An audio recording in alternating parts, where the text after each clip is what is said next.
Hi friends, I'm so excited to be with you this morning because I just had a wonderful opportunity to create a little list of parenting advice. Two of my dear friends are throwing a baby shower for another dear friend, and they sent this great little card that's called Motherhood and Parenting Advice, and then on the back we got to list our favorite children's books and predictions for the baby.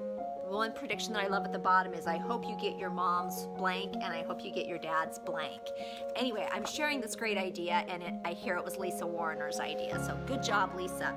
But as I was writing up some of my parenting advice, I really had to dig back deep into what I did that I felt like was a real benefit for my kids. There is so much conflicting advice out there. I'm not saying I'm some expert. I'm just saying these are some of the things that helped me and I wanted to share. So, number one, be a nap Nazi. I know that I had kids as they got older that would just lay there and stare at the ceiling for an hour, but it was for me, not for them. And I told them someday you're gonna love naps, and sure enough, they find time to take really long naps now that they're young adults. So try to find a time for quiet time, if not a nap. Limit junk food. It really does affect behavior. That's all I'm going to say. Rarely take the kids out of church because they learn very quickly how to get out of church and into the foyer to play around. So do your best to distract and entertain quietly to keep them there with you. Make friends with other parents. Some of my best friends are still the ones that I made friends with when our babies were on the floor in diapers playing. We really need that kind of connection. We need that kind of advice. We need that time to swap with other parents. I feel like a lot of times we get really stoked and I'm going to do it myself and I don't want to expose my kids to other parenting practices or germs, and we really miss out on a lot of support and great ideas and validation that we need in that really difficult time where you feel like you are just stretched to your max. And so make sure you keep those friends close. And I know that you will hate to be apart from the baby. Our first child, we had a friend who volunteered to babysit and we couldn't even stay away for more than 45 minutes. We just wanted to get back and stare at him again.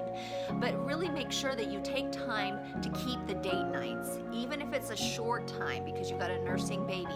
Make sure you take time to keep your relationship with your spouse strong, just so you can look at each other and go, oh, hi, because you've both been so focused on that baby so long. You need to look at each other. Also, recognize postpartum depression for what it is. Your life is not all of a sudden horrible. It's just very hormonal.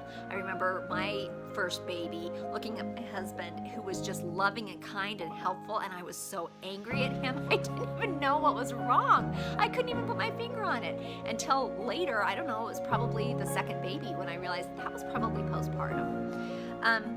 And last of all, I just wanted to say this is probably the most important advice I would have, and that is to include your Heavenly Father in raising this child. He has known this child and loved this child much longer than you, and He is desperate to give you hints on how to help this child. So do not leave Him out of the parenting process. He loves you, you are His child, and He loves this child you are trying to parent. That's the best advice I can give you. Would you do me a favor though?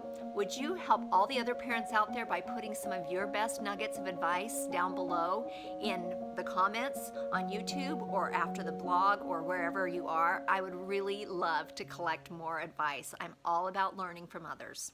Have a great day.